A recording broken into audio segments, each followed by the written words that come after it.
Today, a decision was made by Football Federation Australia, soccer, to give they've done a $160 million deal. $160 million that will guarantee that for the next 4 years, A-League games and Socceroo games will be on television. A-League games on a Friday night will also be shown on SBS, and subscription television will be the main home of football going forward for the next 4 years. $160 million. No, it's nowhere near the $1 and a bit billion of the AFL and the $1 billion of rugby league. But even 5 years ago, if anyone had thought that football in this country was able to pull numbers like that, they'd be telling us that we were joking. It's a very sizable amount of money. But I've got some issues with where part of this money is coming from. Now, it was widely speculated in a piece written by Roy Masters in the Fairfax Press just a couple of weeks ago that SBS, who have been awarded part of the rights today, in fact, they're going to be showing one match a week in tandem with Foxtel. It'll be a Friday night game. They'll also have the Socceroos matches. They have paid $7 million for the privilege of being able to screen Australian football. Now, my issue is that why would a taxpayer-funded organisation have to pay for sporting rights?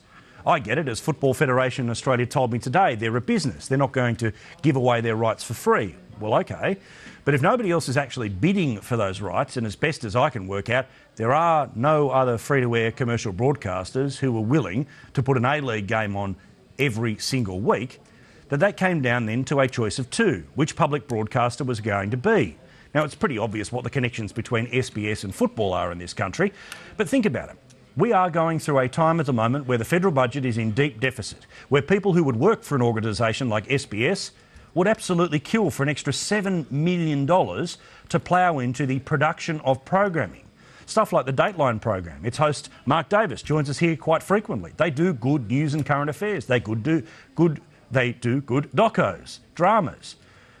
But should the Australian taxpayer, who already subsidises SBS, who already subsidises Football Federation Australia, have to pay $7 million for the right to put one of its games on television every week?